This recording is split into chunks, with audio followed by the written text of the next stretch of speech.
Bienvenidos todos a Audio Lectura Cristiana.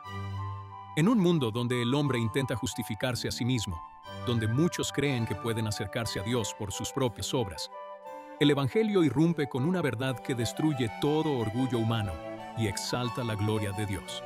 No somos salvos por lo que hacemos, ni por lo que prometemos, ni por lo que llegamos a ser. Somos salvos únicamente por gracia. En este poderoso sermón, Jonathan Edwards nos lleva a contemplar una realidad gloriosa, que toda la obra de la salvación, desde su inicio hasta su consumación, pertenece completamente a Dios. Nada en el hombre contribuye, nada en el hombre merece, todo es dado.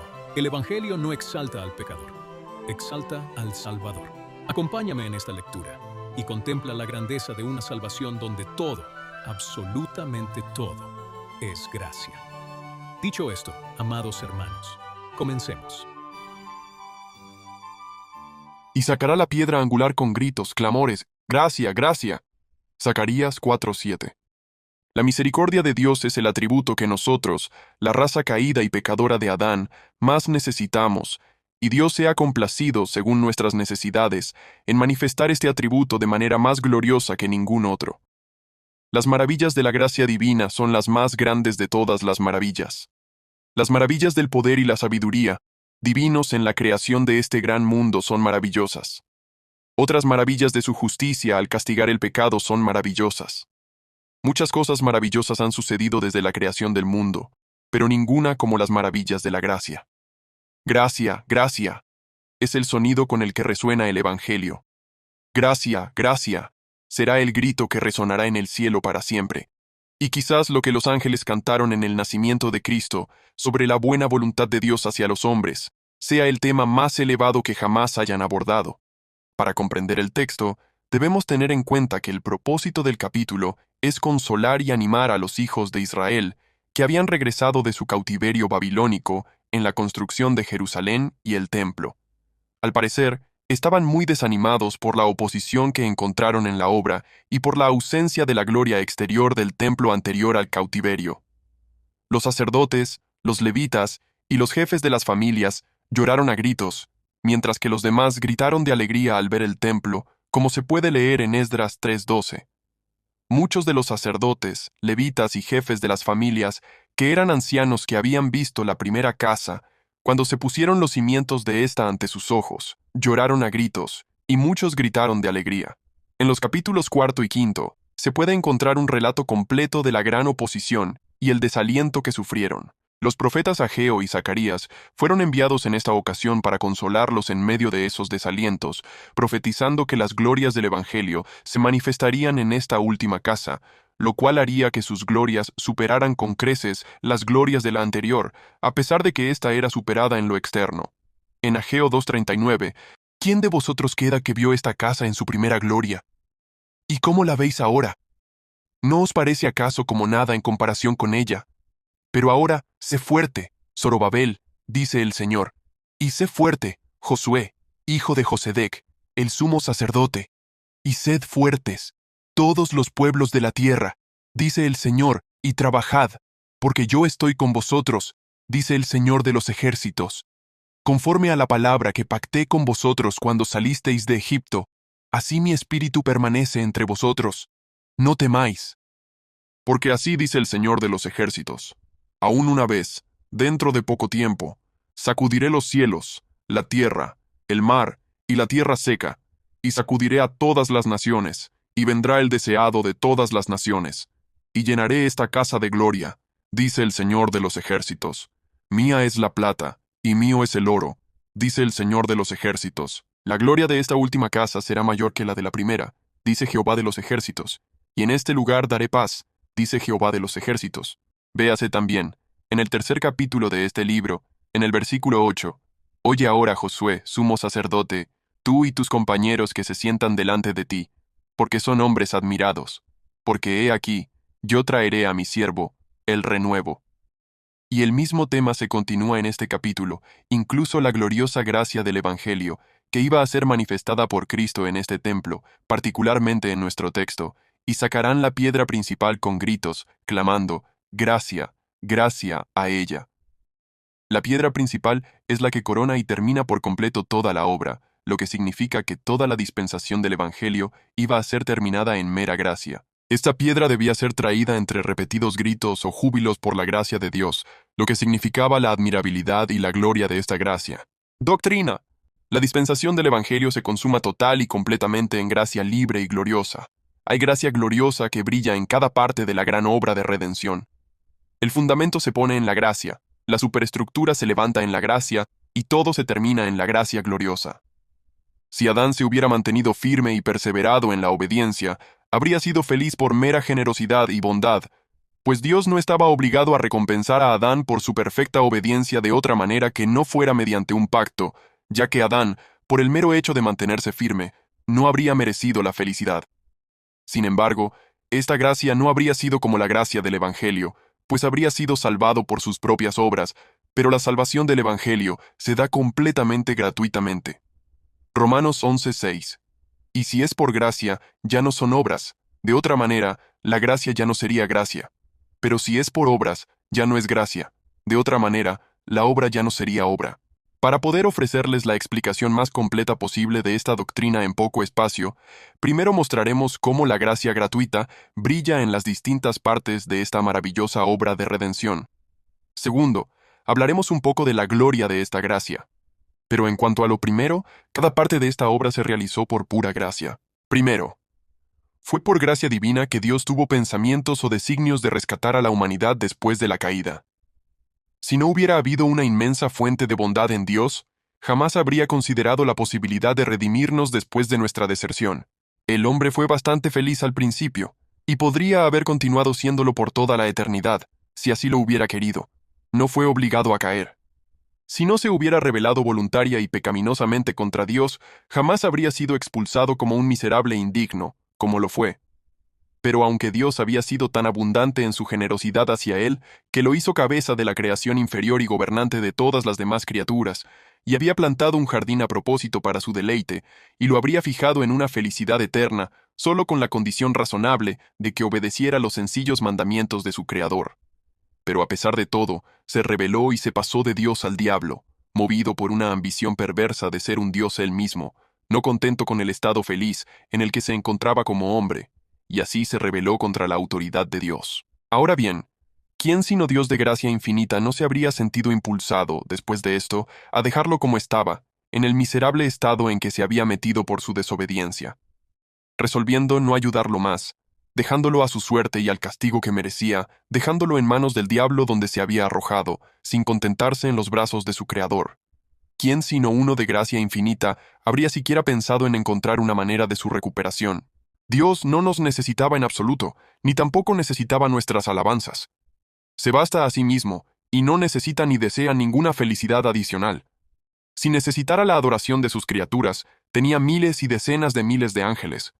Y si no tuviera suficientes, podría crear más.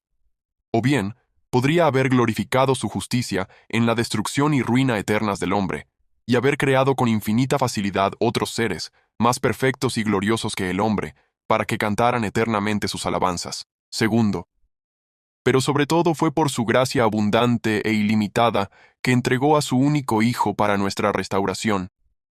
Por nuestra caída, fuimos arrojados tan bajo en el pecado y la miseria, tan profundamente sumergidos en una condición miserable y pecaminosa, que verdaderamente se puede decir que, aunque todas las cosas son infinitamente fáciles para Dios con respecto a su omnipotencia, sin embargo, con respecto a la santidad y la justicia de Dios, Dios mismo no podría redimirnos con un gran costo, no sin costos infinitos.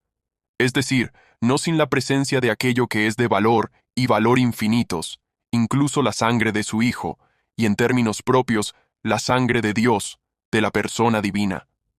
Esto era absolutamente necesario para nuestra redención, pues no había otra manera de satisfacer la justicia de Dios. Cuando éramos ajenos a Dios, la situación se redujo a esto: o moríamos eternamente, o el Hijo de Dios derramaba su sangre, o nosotros, o el propio Hijo de Dios sufríamos la ira divina, una de las dos, o miserables gusanos del polvo que la merecían, o el glorioso, amable, hermoso e inocente Hijo de Dios. La caída del hombre nos llevó a esto, Debía decidirse de una forma u otra, y se decidió, por la gracia extraordinariamente libre e ilimitada de Dios, que su propio Hijo muriera para que los gusanos pecadores fueran liberados de su castigo y para que la justicia los hiciera felices. Aquí hay verdadera gracia.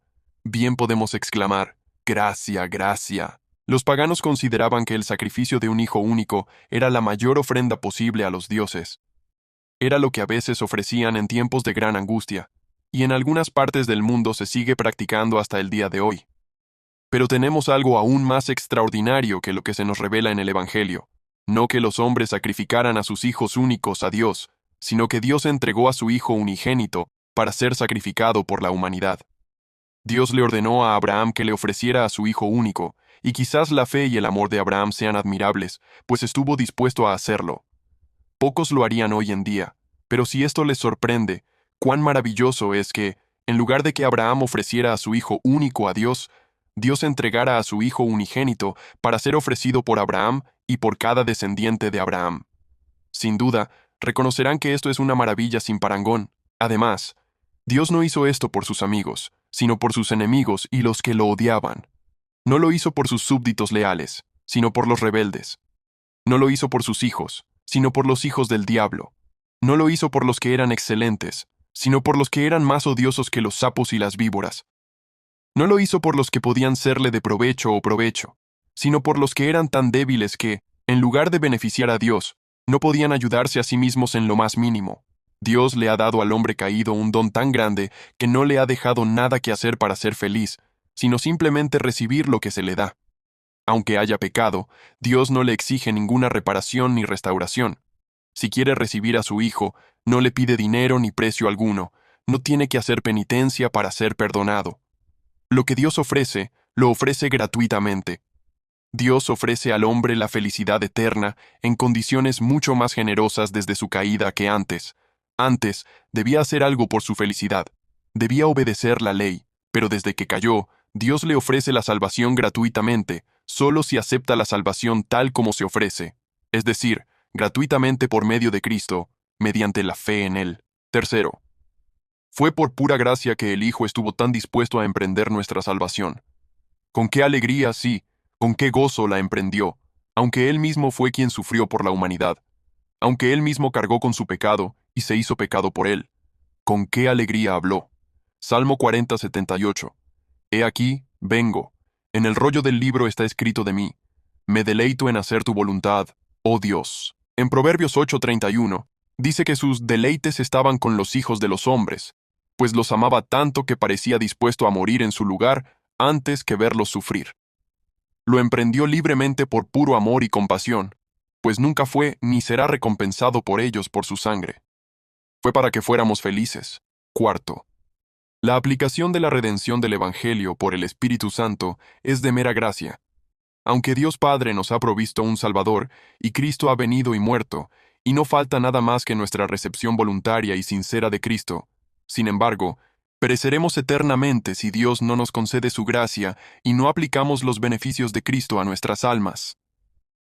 Dependemos de la gracia gratuita, incluso para poder aferrarnos a Cristo, que ya nos ha sido ofrecido, pues la dispensación del Evangelio se basa completamente en la mera gracia.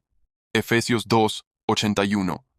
Porque por gracia sois salvos por medio de la fe, y esto no de vosotros, pues es don de Dios. Es decir, seremos salvos gratuitamente y sin costo alguno si tan solo aceptamos a Cristo, pero no podemos hacerlo por nosotros mismos, sino que es un don gratuito de Dios. No por obras para que nadie se gloríe, porque somos hechura suya, creados en Cristo Jesús para buenas obras, las cuales Dios preparó de antemano para que anduviéramos en ellas. Segundo, hablaremos brevemente de la gloria de esta gracia. Así como la gracia del Evangelio es completamente gratuita, así de gloriosa es. Los ángeles se inclinan, con ojos llenos de asombro y alegría, para contemplarla y gritar de gozo y admiración al verla. ¿Cómo gritaron las multitudes de huestes celestiales al nacer Cristo, exclamando: Gloria a Dios en las alturas, en la tierra paz y buena voluntad para con los hombres?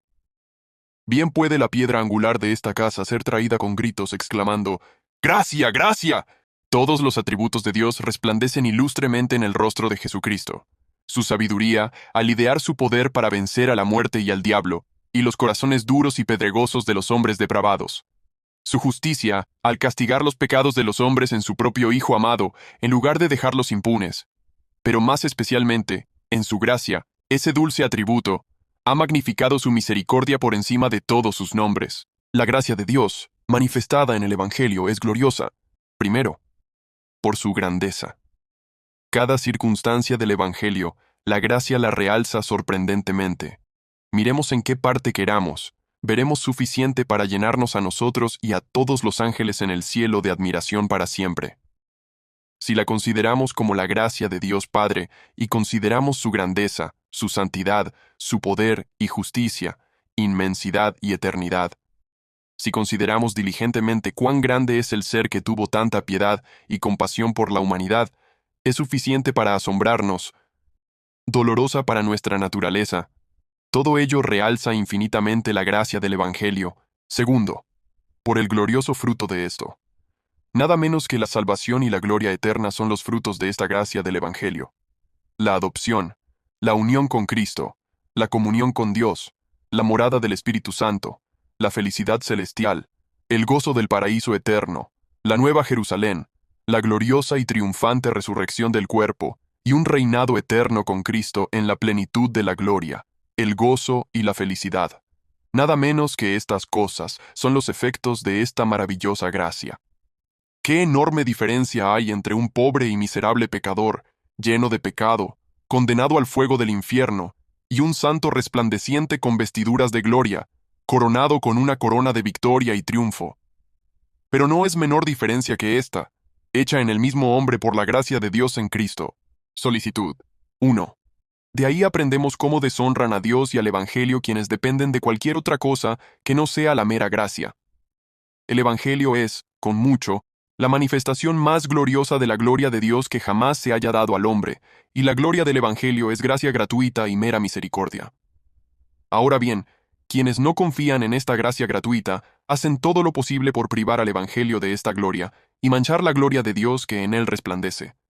Se apropian de la alabanza, la gloria y el honor que le corresponden a Dios por su gracia y misericordia para con los hombres, y se colocan a sí mismos como objeto de ello, como si su salvación, al menos en parte, se debiera a lo que ellos han hecho.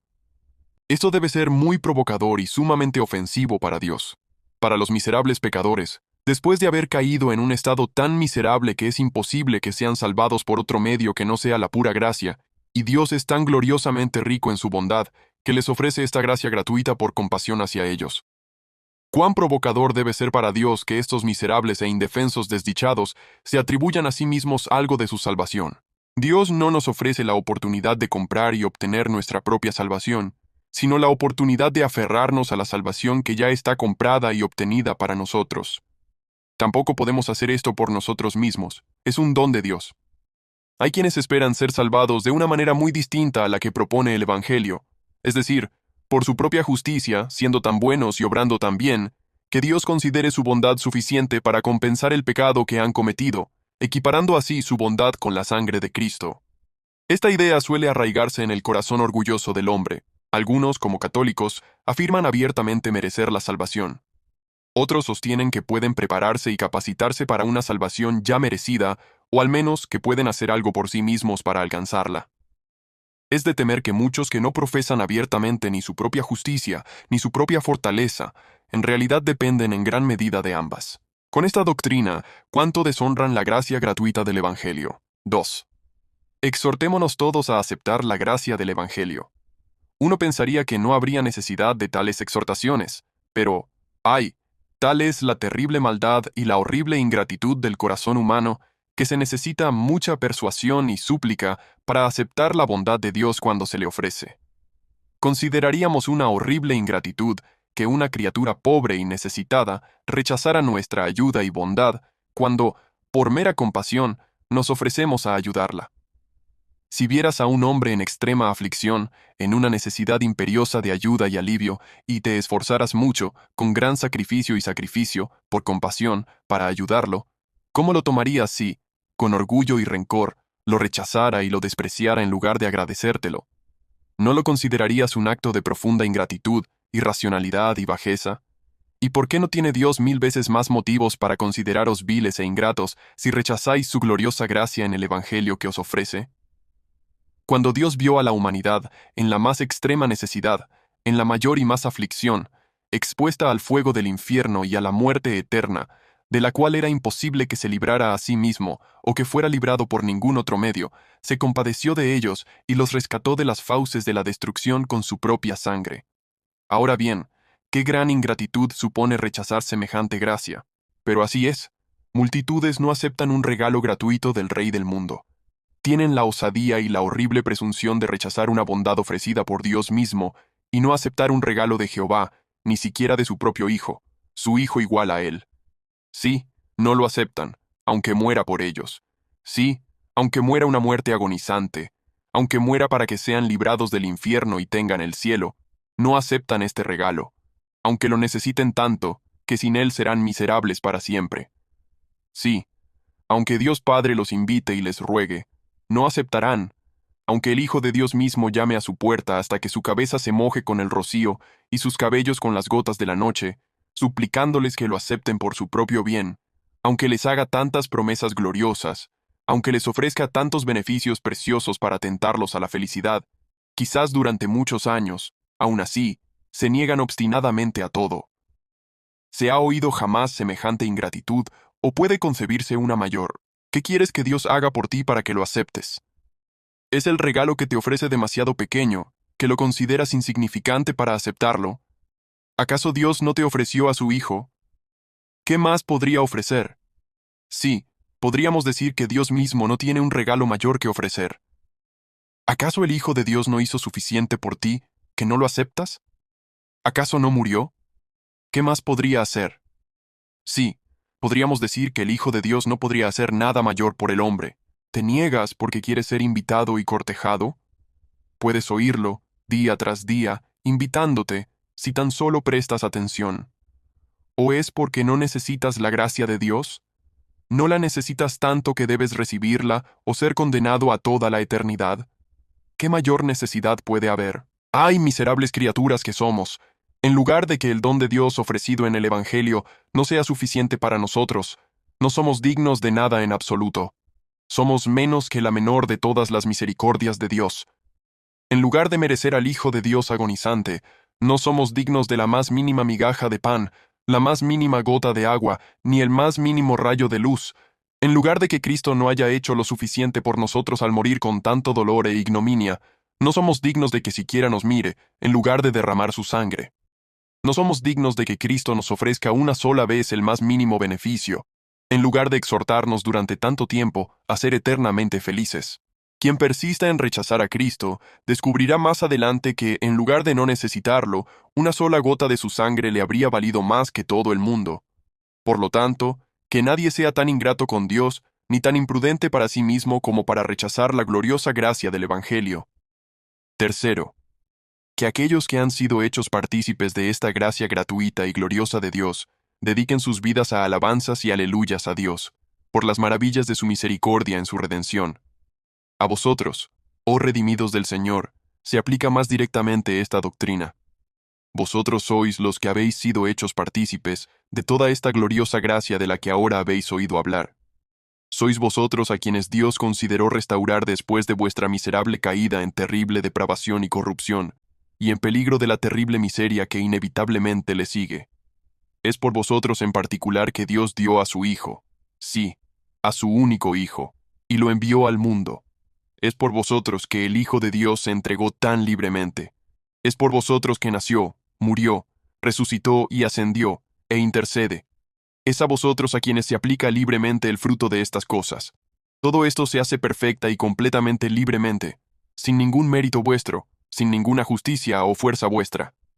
Por lo tanto, dediquen su vida a alabar a Dios. Cuando lo alaben en oración, no lo hagan con frialdad ni indiferencia. Cuando lo alaben en la intimidad, que toda su alma se movilice en ello. Cuando lo alaben cantando, no lo hagan con un mero sonido, sin que el corazón se conmueva, sin que haya una melodía interior. Sin duda, tienen motivos para gritar, para clamar: «Gracia, gracia, sé la piedra angular del templo». Ciertamente, no necesitan misericordia ni abundancia para alabar a Dios. Solo necesitan un corazón y un afecto ferviente con el que alabarlo. Sin duda, si los ángeles se asombran tanto de la misericordia de Dios hacia ti, e incluso gritan de alegría y admiración al ver la gracia de Dios sobre ti, tú mismo, sobre quien se concede esta gracia, tienes muchas más razones para gritar. Considera que gran parte de tu felicidad en el cielo, por toda la eternidad, consistirá en alabar a Dios por su gracia gratuita y gloriosa al redimirte. Si dedicaras más tiempo a ello en la tierra, descubrirías que este mundo sería para ti un paraíso mucho mayor. Por lo tanto, mientras vivas, no hagas nada más que hablar, pensar y vivir alabando a Dios. Amén. Muchas gracias por escuchar Audio Lectura Cristiana. El Señor les bendiga, amados hermanos. Hasta la próxima.